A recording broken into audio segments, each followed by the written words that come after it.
मेरा 5 बार अबॉर्शन हो चुका है, तो क्या करे कुछ समझ नहीं आ रहा था। हॉस्पिटल गए, वहाँ से मेडिसिन लिया।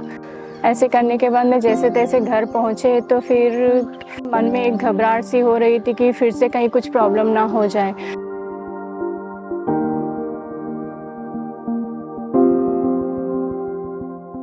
मेरे को एक लड़का और एक लड़की है। बेटे के जन्म के बाद मेरा 5 बार अबॉर्शन हो चुका है। तो फिर 6th टाइम जब कंसीव हुआ था, तब मुझे मेरे बच्चे को गुरुकुल, छिंदवाड़ा गुरुकुल छोड़ने जाना था। वो तब 3rd क्लास में उसका एडमिशन करवाना था। टिकट तो सारी निकल चुकी थी, जाने की तैयारी हो चुकी थी, लेकिन फिर से मुझे वही प्रॉब्लम फेस करना पड़ा कंसीव होने के बाद। तो क्या करे कुछ समझ नहीं आ रहा था। बापूजी से प्रार्थना किया, हॉस्पिटल गए, वहाँ से मेडिसिन लिया। फिर मुझे जर्नी भी करना था, अभी क्या होगा जो देखा जाएगा, ऐसे सोच के मैं निकल गई गुरुकुल के लिए।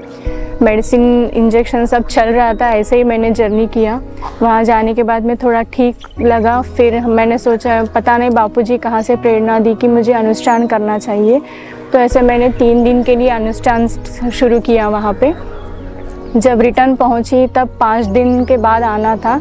3 दिन होने के बाद में मन में फिर ऐसा विचार आया कि नहीं, मुझे आगे और करना चाहिए। तो मैंने फिर और 2 दिन का अनुष्ठान किया।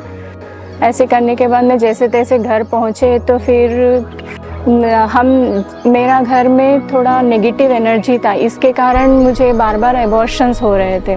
तो सब लोगों ने बताया कि तुम्हें वहाँ नहीं रहना चाहिए, कहीं दूसरी जगह चली जाओ। तो हमारा और एक घर है, हम लोग वहाँ रहने के लिए चले गए थे। वहाँ मुझे कंसीव हुआ था, तो वहीं से ही मैं गुरुकुल चली गई। अभी कंसीव होने के बाद में गुरुकुल से आने के बाद मुझे फिर से वही घर में रहना था। अभी क्या करे कुछ समझ नहीं आ रहा था। मन में एक घबराहट सी हो रही थी कि फिर से कहीं कुछ प्रॉब्लम ना हो जाए। तो फिर ऐसे ही बापूजी से प्रार्थना कर रही थी, तो बापूजी ने रात में सपने में दर्शन दिया और यहाँ पे आज्ञा चक्र पे मुझे बापूजी ने खुद तिलक लगाया और बोला कि नहीं तो जप जारी रख। तो यही प्रेरणा से मैंने जप जारी रखा। मैंने पूरे 9 महीने जप किया, अनुष्ठान किया। 3-4 घंटे लगते थे डेली अनुष्ठान के लिए। तो सुबह का कार्य 12:30 तक, फिर शाम को 4:30 तक, बीच में जो समय मिलता था वही समय मैं सारा दिन जप करती थी।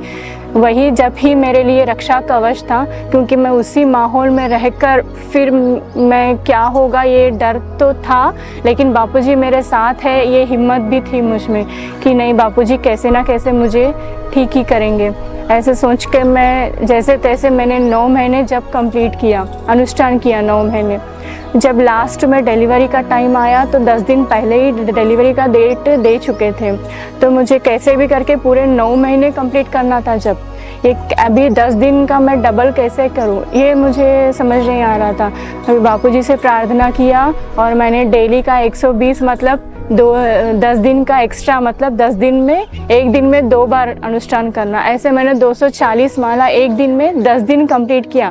मतलब 9th मंथ में इतनी अवस्था होती है कि ठीक से बैठ भी नहीं पाते, चल नहीं सकते, इतनी दिक्कत होती है। फिर भी मैंने उस दौरान जप किया। बापूजी ने मुझे जप करवाया, पता नहीं बापूजी ने कैसे करवाया। मैंने विष्णु सहस्त्र नाम, राम रक्षा स्तोत्र, गुरु गीता लिखना, सब कुछ किया मैंने। एक दीदी ने मुझे आश्रम के द्वारा दिव्य गर्भ शिशु संस्कार का किट दिया था, वो भी मैंने थोड़ा थोड़ा फॉलो किया। तो मेरा अनुभव मैं बोल नहीं सकती कि उस टाइम पे मैंने कैसे फेस किया है, कैसे किया है, सब बापूजी ने करवाया है।